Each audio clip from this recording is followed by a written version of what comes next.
11월의 마지막 저녁을 책임집니다. 소통하는 재미 뉴스프리데스크 아나운서 김민호입니다. 안녕하세요. 성지원 기자입니다. 법원이 오늘 오전 윤석열 검찰총장에 대한 직무배치 조치에 대해서 신문을 진행했는데요. 당초 결론이 좀 일찍 나오지 않을까 전망을 했는데 그렇지 않다고요? 네. 서울행정법원이 한 1시간 반 정도 전에 연락이 이제 밝혔는데요. 네. 얼마나 기자들한테 많은 문의를 받았으면 결정이 오늘은 나지 않는다고 밝혔습니다. 네.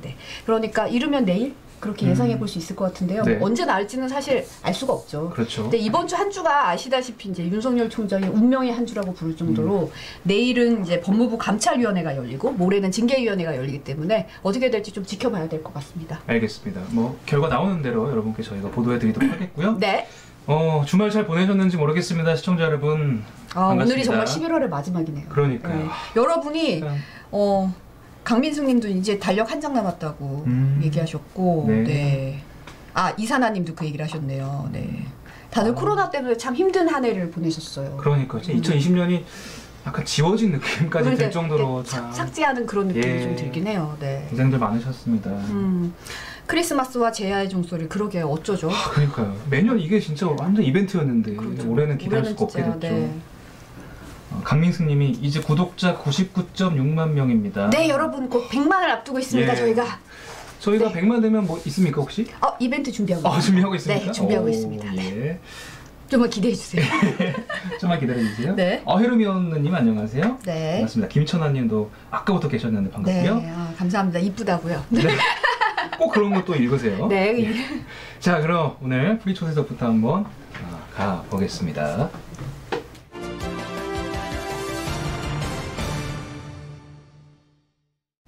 오늘 프리 초대석은 조명아 기자, 정치팀의 조명아 기자 함께합니다. 안녕하세요. 네, 안녕하세요. 네, 안녕하십니까. 우리 조명아 기자가 여당 말진으로 힘들게 지금 국회에서 하루하루 보내고 있는데 오늘 특별히 프리데스크에 오셨습니다. 프리데스크 나오신다고 스카프 예쁜 거 지금 하고 오셨어요? 네. 평소에 안 하고 다니는데 오늘은 좀 신경을 써보려고 했습니다. 네, 예쁩니다.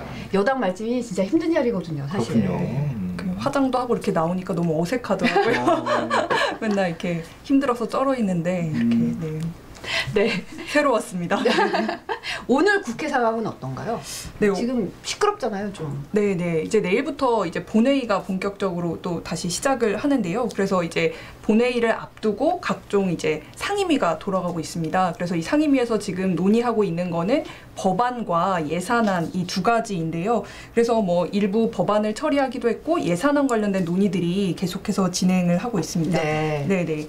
지금 오늘 좀 쟁점됐던 상임위는 정보위원회라고 국정원이나 뭐 이런 관련된 이제 상임위원회인데요. 여기서 이제 여야가 이제 국정원법을 개정하는 것 같고 이제 계속 이제 이견을 보였습니다. 이제 대공수사권이라고 하는 이제 뭐 그런 핵심적인 국정원의 기존의 그 역할을 좀 경찰이나 그런 데로 이관을 하자라는 좀 넘기자라는 얘기가 있었죠. 내용들을 좀 담고 있는 법안이었는데요. 여당은 좀 처리해야 한다라는 입장이었고 야당은 좀 이제 경찰이 좀 비대해질 수 있다. 그리고 이제 대공수사권에 공백이 생길 수 있다. 이런 이유 때문에 좀 이견을 좀 표현을 했고 결국에는 또 지금 거대 여당이 존재하지 않습니까? 그래서 이제 야당 의원들은 참석하지 않은 채 또 여당이 단독 처리하는 좀 쟁점이 좀 있기도 했고요. 그리고 원래 이제 오늘이 또 예산 결산 특별위원회의 이제 심사 기한 마지막 날입니다. 그래서 오늘까지 이제 예결위에서 심사를 마무리해야 본회의에 이제 상정을 할 수 있는데요. 그래서 심사 관련해서 이제 소위원회가 열릴 것으로 예상됐으나 역시 이제 뒤에 조금 더 자세히 말씀드리겠지만 여야 이견이 있어서 오늘 현재까지는 열리지 않고 있는 상황입니다. 오늘 보니까 아까 하루 종일 그 소위가 열리나 안 열리나 열지게 취재를 하고 있더라고요. 네, 제가 말진이다 보니까 이제 가장 핵심적인 일 중에 하나가 일정을 챙기는 거예요. 그래서 이제 열린다고는 했는데 왜 안 열리지? 오늘이 이제 마지막 날인데 이런 것들을 물 먹으면 안 되기 때문에 열심히 프리데스크 준비하면서 전화를 돌리고 있었습니다. 그러니까 사실은 저희가 기사에는 열렸습니다. 한 줄이 나가지만 사실 그거를 확인하기까지의 과정은 지난한 거죠. 네, 맞습니다. 그럼 정치팀 오기 전에는 잘 몰랐는데 이제 리포트를 하는 거 외에도 이제 챙길 일들이 많더라고요. 후회한다는 말씀은 아니시죠? 네? 그런 건 아닙니다.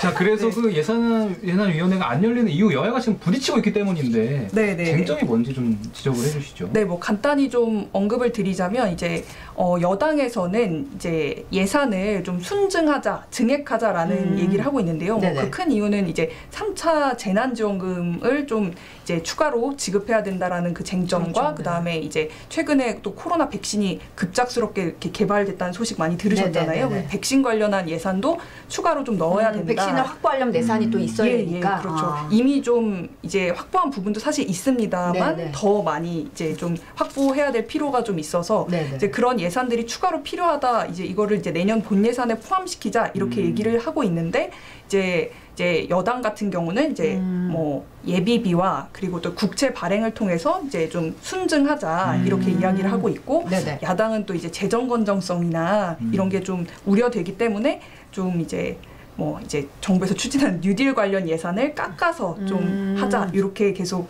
부딪히고 있는 상황이고 그런 부분들 때문에 지금 이제 잘 이제 좀 의견 합치가 안 되고 있는 걸로 좀 현재까지는 취재가 되고 있습니다. 네. 이제 지금 얘기가 나왔지만 사실 안 그래도 정치팀에서 최근에 한국형 뉴딜에 대해서 심층 취재를 다뤘잖아요. 네네네. 그러니까 좀 잘 모르시는 분들을 위해서 다시 한번 좀 딱 추락해서 요거다. 한국판 뉴딜 이거다라고 한다면 좀 정리를 해보자면 네, 뉴딜 좀 많이 들어보셨을 텐데 이제 뭐 이제 대공황 시기에 이제 루즈벨트 대통령이 이제 좀 미국에서 했던 이제 경제 정책에서 이제 유래한 그런 단어이죠. 불황을 살리기 위해서 냈던 거죠, 사실은. 네. 핵심은 이제 정부 주도로 한다는 건데요. 이제 역시 이제 지금도 코로나 위기로 이제 좀 경제가 좀 어려운데 이런 거를 극복하고 이제 또 이제 극복을 넘어서 선도형 경제로 가겠다라면서 이제 정부가 이제 정책적으로 내놓은 게 이제 뉴딜 정책인데요. 네. 핵심 과제네요. 네, 그 정부 핵심 과제이고 이제 큰 축으로는 이제 뭐 고용 안정성을 좀 이제 확보하는 걸 전제로 이제 디지털과 그린 이걸 축으로 이제 관련 사업들을 확장하겠다 이렇게 되어 있는데요. 뭐 말에서도 그러니까 단어에서도 아실 수 있겠지만 디지털 같은 경우는 뭐 이제 빅데이터라던가 AI라던가 아니면은 5G 이런 것들을 좀 더 활성화하는 방안들을 좀 만들겠다. 네네. 이런 것들을 이제 과제로 낸 거고요. 이제 뭐 그린 같은 경우는 이제 탄소 중립이나 넷제로 이런 거 얘기 많이 나오잖아요. 이런 거에서 이제 신재생 에너지 쪽으로 좀 지속 가능한 에너지들을 좀 발굴하겠다. 이렇게 크게 좀 이렇게 두 축으로 보시면 될 것 같습니다. 네. 자, 한국판 뉴딜 어떻게 어떤 일자리가 만들어지는지 궁금하실 분들을 위해서 리포트 영상도 가져왔거든요. 함께 보시고 이야기 더 나눠보겠습니다. 건축된 지 20년이 넘은 한 시립 어린이집. 열 효율을 높이기 위해 단열 창문을 설치하고 천장에 단열재를 시공하는 작업이 한창입니다. 이 어린이집 지붕에는 곧 70여 장의 태양광 패널이 설치돼 평소 전기 사용량의 20%를 조달하게 됩니다. 이처럼 공공건축물과 임대주택을 친환경적으로 개보수하는 그린 리모델링 사업을 통해 일자리가 만들어질 거라고 정부는 기대합니다. TV 속 춤을 따라하는 사람들. 기계가 동작을 감지해 점수를 매겨줍니다.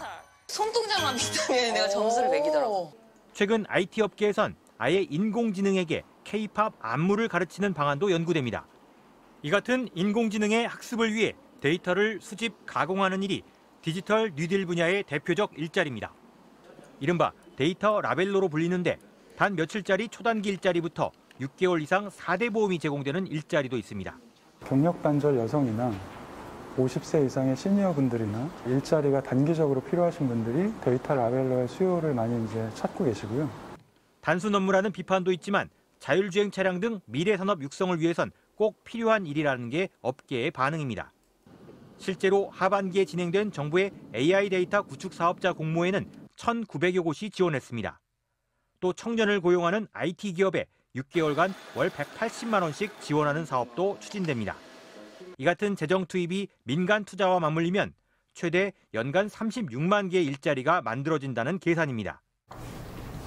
네, 이대로 이루어진다면 참 좋은 일이긴 한데 사실 뭐 코로나19 때문에 재정 여건이 좋은 상황은 아니잖아요. 네, 이러다 맞습니다. 보니 여러 가지 우려도 나오는 게 좀 있는 점이 사실인데 취재 기자로 보기에는 사실 저 아이템이 이제 이학수 기자 리포트가 나가는데 이제 배주한 기자까지 이제 셋이 같이 이제 심층 취재를 준비한 거잖아요. 대표로 나오셨는데 취재 기자로서 어떻게 보는지. 아, 네. 일단은 이제 제가 이 아이템을 이제 같이 하긴 했지만 이제 선배들이 조금 더 열심히 하셨다 이 얘기를 제가 여기 대표로 말씀에 올바른 사회생활이네요. 네네. 이제 선배들이 하신 거를 저는 이제 같이 했다 이 얘기를 추가로 이렇게 한마디 하고 이제 네. 일단은 네, 재정 여건 관련해서 이제 좀 얘기가 저희도 이제 했었는데 당시 네. 리포트를 했을 때 실제로 이제 재정 여건이 지금 뭐 이제 당연히 좋아지지 않고 있는 거는 맞는 것 같아요. 왜냐하면 코로나 이제 경제 위기 속에 이제 우리나라뿐만 아니라 이제 다른 나라들도 굉장히 국가 재정을 많이 풀고 있는 상태고 우리나라도 역시 마찬가지입니다. 네, 네. 그래서 네. 뭐 지금은 부채 비율이 한 40%대이고 그리고 이제 4년 뒤에는 뭐 50%대에 도달할 것이다. 그리고 뭐 현재도 GDP 대비 한 100% 가까운 지금 부채 비율을 가지고 있다. 이러면서 여러 가지 우려가 나오고 실제로 이제 요번 국감 때도 네. 이제 기재부에서 얘기했던 게 이제 우리나라도 재정 준칙을 도입을 해서 이제 국가 부채를 좀 관리해야 될 때가 아니냐. 요런 이야기까지 좀 나왔던 상황입니다. 네네. 근데 실제로 뭐 이렇게 보면은 이제 부채가 많아지는 건 또 맞지만 또 다른 나라들과 비교해 보면 그렇게 나쁜 상황은 또 아니거든요. 예를 들어 OECD 국가들이랑 비교해 보면 우리나라의 그 부채 비율이 뒤에서 한 3등 정도. 그래서 굉장히 건전한 편이고요. 네네. 그래서 이제 뭐 어떻게 보느냐에 따라서 이제 재정이 안 좋아질 수도 있고 좋아질 수도 좋다고 볼 수도 있고 뭐 그렇지 않나 뭐 이런 생각이 듭니다. 그래도 어쨌든 효율적으로 재정을 잘 쓰는 그렇죠. 거는 굉장히 중요할 거고 네네. 그래서 이제 뉴딜 예산을 가지고도 여야가 대립하고 있는 것도 이 재정 문제와 좀 맞물려 있기 때문에 좀 계속 이렇게 좀 이견이 있는 것으로 보입니다. 네네. 근데 취지를 봤을 때는 사실 미래 산업에 대한 성장 동력, 뭐 네, 어떻게 네. 우리가 앞으로 갈 거냐 이렇게 되면 어려울 때는 아무것도 못 한다는 거냐 이런 지적도 있잖아요, 사실. 네, 맞습니다. 사실 이제 정부에서도 이제 여당에서는 뉴딜 예산 절대 못 깎는다. 왜냐하면 이거는 우리 미래 먹거리다. 이렇게 얘기를 하고 있거든요. 그래서 그런 부분들도 좀 일면 좀 이제 되게 합당한 지적일 수 있는 게 실제로 이제 코로나 상황이 되면서 이제 뭐 이번 뭐 위기는 넘어간다고 하더라도 또 다른 감염병이 올 수도 있고 그럴 경우에 이제 비대면 이제 사회로의 전환 같은 것들이 굉장히 필요하다고 좀 보여집니다. 그리고 그럴 때 어떤 경쟁력을 강화하기 위해서 어쨌든 디지털이라는 키워드가 나온 부분들도 분명히 있고요. 그래서 네. 그런 부분들도 개발할 필요가 분명히 있고 그리고 또 이제 뭐 트럼프 정부 같은 경우는 뭐 이렇게 그런 이제 약간 환경이나 이런 데 굉장히 신경을 좀 안 쓰는 정부였지만 그렇죠. 이번에 좀 또 미국이 바이든 정부가 좀 들어서지 않았습니까? 또 그래서 이제 2050년부터는 넷제로 선언을 하고 이러면서 이제 신재생 에너지 쪽으로 가겠다 이렇게 얘기를 하고 있고 실제로 뭐 미국이나 유럽에서도 굉장히 투자를 많이 하고 있어요. 그래서 네. 이런 흐름 속에서 우리가 또 너무 이런 부분들을 등한시하면서 재정이 중요하니까 투자하지 않겠다 이렇게 하고 있는 것들도 사실 좀 문제일 수 있다고 생각을 해요. 또 오늘 뭐 최고위에서는 이제 어떤 최고위원은 이게 쇄국 정책이다 이걸 돈 깎자는 거는 뭐 이런 얘기도 하기도 했는데 그 두 가지 측면이 저는 다 고루 있는 것 같고 또 뭐 일명 타당한 부분들이 다 있다고 생각을 합니다. 네. 네네. 전현수님이 이제가 버릇인 것 같다고?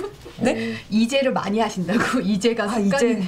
네, 지금 지금 지적을 하셨네요. 네. 처음이어가지고 떨려가지고 무슨 말을 하는지를 잘 모르겠네요. 아이고, 다른 말을 많이 쓰는 말이 네. 있죠. 네, 예. 그럼요. 네. 저도 버릇이 있는데요. 다. 네.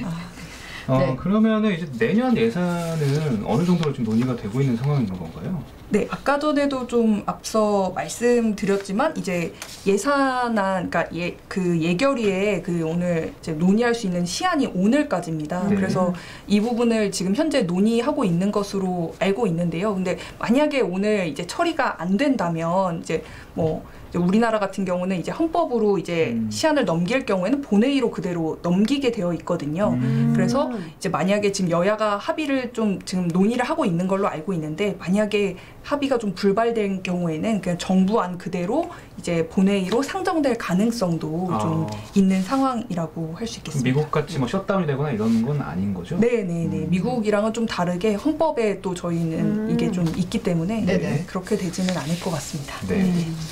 그러면 사실 그럼 예산안 규모 자체는 어떻게 되는 거예요? 내년에? 예산안 규모는요. 555조 8천억, 그러니까 약 한 556조 정도의 슈퍼 예산이라고 불리고 있고요. 네네.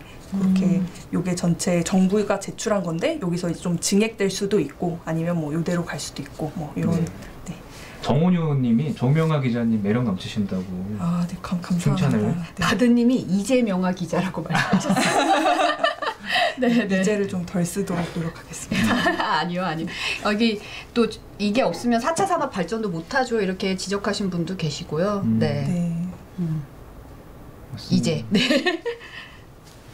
예산안이 이제 우리 삶에도 미치는 영향이 크기 때문에 많은 분들이 관심이 많아요 지금. 네네. 네, 맞습니다. 또 추경, 그러니까 그 재난지원금도 또 이번에는 연동이 다 되어 있기 때문에 뭐 또 추가로 좀 재난지원금 얘기를 좀 네. 해보면 네. 이제 관심이 저희도 이제 관련해서 좀 기사를 썼는데 제가 뉴스데스크 2부 거의 끝에 이제 리포트가 들어갔는데도 이렇게 다음에 걸렸더라고요. 그래서 이게 아무래도 이제 국민 그렇죠. 분들에게 다들 관심이 분들 많으니까 큰구나 관심이 이거를 많으실 거예요. 느꼈어요. 근데 이번에 같은 경우는 이제 2차 때처럼 그러니까 1차 때는 전 국민을 다 그렇죠. 줬는데 이제 이번에는 2차 때는 이제 그냥 선별적으로 그렇죠. 맞춤형으로 좀 주는 방법을 고민하고 있는 것으로 거의 그런 방향으로 3차 때는요? 2차 때 그렇게 들어갔고.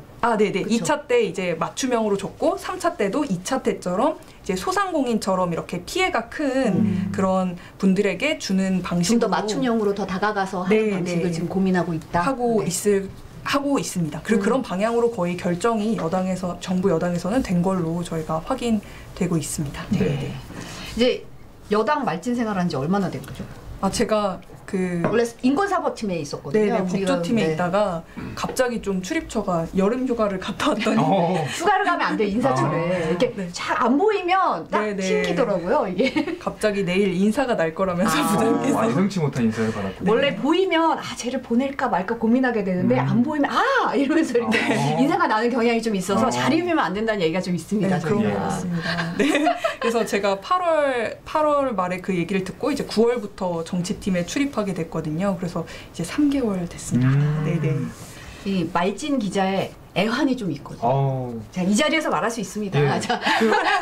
아까 선배들한테 노고를 돌리긴 했지만 본인도 네네. 할 말 있으면 다 쏟아내야 되거든요. 네. 아니 아까 전에 사실 선배랑 이렇게 준비하고 이렇게 사무실로 들어오는데 부장이 보통 기사 고치실 때도 이렇게 제자리로 잘 안 오시는데 이렇게 막 오시더니 이렇게 시원하게 욕하고 오라고 일 많아서 힘들다고 하고 오라고 막 그러셨는데 저희 유상아 정치팀장님이 시원하십니다. 굉장히 기대 보답해 드리죠. 예. 애환이 어떻습니까? 네. 힘든 것도 뭐 물론 없다고 하면 거짓말이겠고 좀 여러 개를 동시다발적으로 해야 되다 보니까 좀 제가 부족한 점이 좀 많은 것 같고요. 이게 좀 여담인데 굉장히 막 정치부 기자하면 되게 애환이 되게 클 것 같지만 힘들 것 같아요. 제가 처음에 있었던 애환은 타자를 치는 게 굉장히 그 뉴스에서 화면에서 보셨으면 모르겠는데 막 바닥에서 정말 정말 빨리 치더라고요. 하는 말을 받아서 치어야 되는 거죠. 그렇죠. 정치인들 워딩을 그대로 받아서 치는 게 말진들의 주요 업무 중에 하나니까 사실. 네, 맞습니다. 그리고 또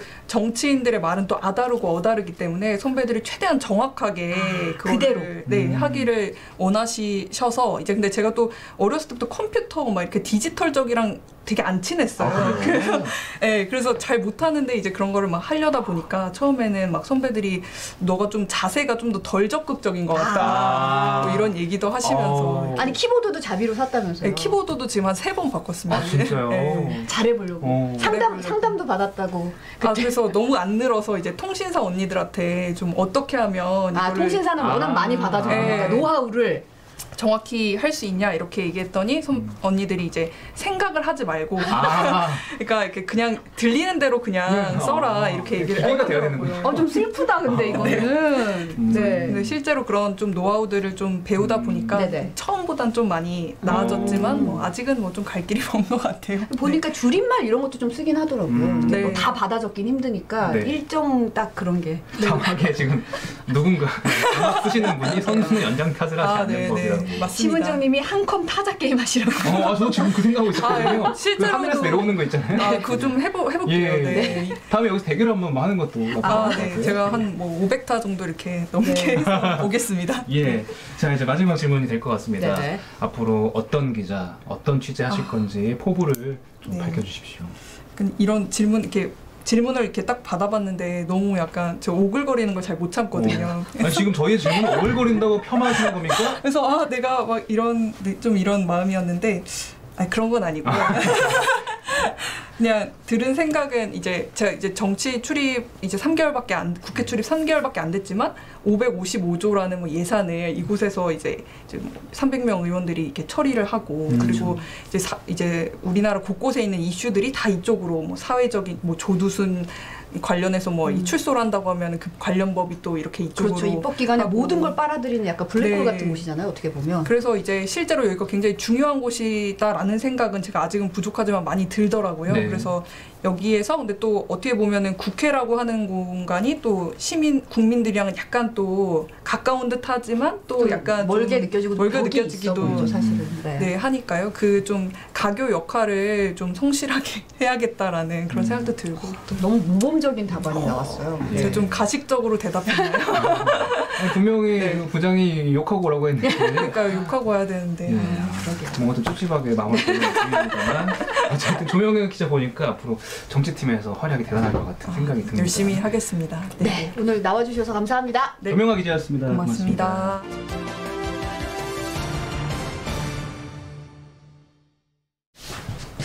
네, 큐시트 산책 시작하겠습니다. 노지판 기자 모셨습니다. 네. 안녕하십니까. 안녕하십니까. 네. 이름표부터 지적이 오기 전에. 알겠습니다. 오늘 정장을 아주 깔끔하게 나 가죽 잠바 지겹더라고요.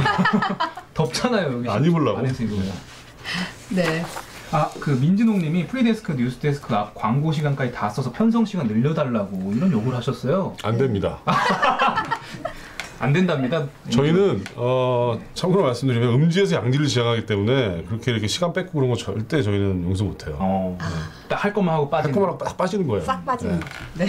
그것이 프리데스크의 정신입니다. 그럼요. 아무튼 뭐 조명아 기자 타자 연습 많이 하시기를 좀 바라면서. 네. 자, 오늘 첫 번째 큐시트 네. 소식부터 전해 주시죠. 네, 오늘 뭐 전두환 씨가 오늘 1심 선고를 받았죠. 네. 사자 명예훼손. 징역 6개월에 집행유예 2년 네. 받았어요. 근데 이제 뭐 그 판결에 대해서 유가족 그 5.18 유가족 분들은 이제 굉장히 뭐 그러니까 좀 너무 약하다 뭐 이런 반응을 보이셨고 그런 느낌이 좀 받을 수밖에 왜 없죠. 집행유예냐 뭐 이런 이제 반응을 보이셨는데 네. 사실 뭐 재판부는 그런 얘기를 했어요. 사실 이제 사자 명예훼손이 원래 2년 이하의 징역 아니면 500만 원 이하의 벌금인데. 벌금형 때리는 건 의미가 없다. 안 내는데. 후징금 뭐 그거 안 내고 있는데. 안 내는데. 재판부 그렇게 얘기했고, 그럼 이제 징역형을 선고해야 되는데 뭐 이런 얘기를 하더라고요. 그러니까 이 재판이 5.18 자체에 대한 재판은 아니다. 그래서 피해자라고 하면 이제 고 조비오 신부겠죠. 네. 침해받는 권익의 관점에서 판단했다 이런 건데 아무튼 그래도 좀 아쉬운 점이 없지 않아 있네요. 아쉬운 점이 근데 있죠. 어쨌든 없죠. 뭐 중요한 팩트에 대해서 이제 판결이 나온 건데. 네. 그렇습니다. 그리고 하지만 오늘 재판이 의미가 있는 게 법원에서 사실은 이제 그동안 많은 자료를 검토해서 헬기 사격이 분명히 있었다라는 걸 밝혔어요. 사실. 네. 공식적으로 밝힌 거죠, 사실. 네. 이게 이제 어떻게 보면 그동안 논란이 되었던 거에 대한 어떤 종지부를 찍었다라고 할 수 있는 부분이고. 근데 오늘 재판에서 사실은 전 씨가 와가지고 이제 내내 졸았다고 그래요. 졸았다고요? 선고, 그리고 졸았다고. 졸다가 나갔대요. 광주까지. 그러니까요. 네, 그리고 뭐 그 연희동 집에서 이렇게 떠날 때도 굉장히 사람들한테 공분을 일으키긴 했는데 제가 영상을 갖고 왔거든요. 한번 보실래요? 네. 전두환! 대수입니다! 대국민 사랑하라 이놈들아! 전두환! 사랑한다! 대국민 사랑하라 이놈아! 전두환! 이놈아! 이놈아! 내 이놈! 네네. 그 말 사실 뭐 어떻게 보면 그동안 이제 뭐 계속 재판 기피하면서 무슨 뭐 알츠하이머다 뭐 이랬는데 그렇죠. 보면은 뭐 굉장히 정정하시네요. 굉장히 정정하잖아요, 사실은. 감정을 표출할 줄 아시는 분이네요. 그러니까요. 그러니까 뭐 하여튼 뭐 오늘 저희가 이거 비중 있게 다룰 거예요. 탑블록에서. 그리고 뭐 이번 판결의 의미 뭐 이런 걸 다룰 겁니다. 자, 그리고 오늘 코로나는 438명이 나왔는데 사실 주말이기 때문에 500명 가다가 이렇게 좀 줄어든 경향이 좀 있어요. 근데 이제 어제 같은 경우에는 그 검사 건수가 한 5,000명 정도 적었다고 그래요. 평일보다. 근데 평소 주말보다 많기는 한데 그래도 이제 주말을 고려할 때 사실은 이게 뭐 추세가 꺾였다 이렇게 얘기할 상황은 아닌 것 같고 내일이랑 모레를 좀 봐야겠네요. 네, 봐야 될 것 같아요. 그리고 이제 정부가 이제 확진자가 많이 늘어날 경우에 지금 이런 추세로 가게 되면 1, 2주 안에 한 1,000명 정도까지 될 수 있다고 보거든요. 예. 그러면 이제 지금 전국적으로 그 병상이 한 1,840개 정도 남아 있어요. 그러니까 41% 정도 남아 있는데 저희 그 우리나라 같은 경우는 이제 기본적으로 걸리면 다 입원을 시키잖아요. 그렇죠. 근데 이제 입원시킬 병상조차 이제 꽉 차는 상황이 벌어질 수가 있어서 자가 치료를 좀 이제 검토하고 있다고 합니다. 근데 자가 치료는 이제 12살을 이하의 어린이를 이제 우선 대상으로. 일단 입원 치료 혼자 입원하기 좀 힘든 그렇죠. 아이들부터 먼저 네네. 자가 치료 대상으로 보는 거네요. 네. 그래서 뭐 이거 봐야 될 것 같고. 네. 자, 오늘 그다음에 윤석열 총장이 냈던 직무 정지 가처분 신청에 대한 신문이 있었잖아요. 아까 네네. 말씀하셨는데 뭐 1시간 만에 끝나고 이제 계속 오늘은 결론이 안 날 거라고 법원에서 얘기를 했어요. 그러면 이제 뭐 내일 날거나 뭐 될 수 있겠죠. 그렇죠. 네. 내일이나 모레. 그런 전망도 있었어요. 사실 징계위도 있고 이러니까 일찍 안 날 거라는 전망도 있었는데 그렇죠. 원래 가처분 신청이니까 결정이 빨리 나야 되잖아요. 그러니까 가처분 신청은 신청하는 그 측의 어떤 그 손해가 어느 정도인지를 주로 본다고 그래요. 네. 그래서 이제 오늘 윤 총장 측에서는 이게 하루라도 검찰총장직을 공백 상태로 두는 거는 공익적인 손해다라는 어떤 주장을 펼쳤고 네네. 법무부 측에서 뭐라 그러냐면 이 징계위에 회부된 공무원이 대기 발령 받는 건 당연한 거다. 그게 비록 검찰총장이더라도 당연한 거다라고 이제 하고 있는데 네. 아무튼 뭐 근데 앞으로 뭐 징계위를 좀 연기해달라는 신청을 낼 거라는 전망도 있고 뭐 여러 가지가 나오고 있습니다. 네. 자, 대통령이 오늘 이 이슈에 대해서 계속 어떻게 보면 그동안 뭐 언급을 자제했는데 그렇죠. 오늘 침묵이라고 표현을 했었죠. 네네. 오늘 수보회의에서 그러니까 수석 보좌관회의에서 이런 얘기를 했다고 그래요. 그러니까 집단 이익이 아닌 선공사의 정신으로 공무원들이 일해야 된다. 그런데 사실 이제 검찰이 지금 반발하고 있는 게 어떻게 보면은 검찰 개혁에 대한 저항 그리고 그 조직에 대한 어떤 뭐랄까요 어떤 조직을 지키기 위한 어떤 노력일 수 있잖아요. 그렇죠. 그래서 그런 거에 대해서 일침을 가한 게 아니냐 뭐 이런 해석들이 있습니다. 네. 자, 오늘은 뭐 여기까지 제가 전해드리고 내일 또 뵙는 걸로. 네, 공방에서 남은 소식 확인해 주시고요. 저희는 내일 다시 돌아오겠습니다. 시청해 주신 여러분 감사합니다. 고맙습니다.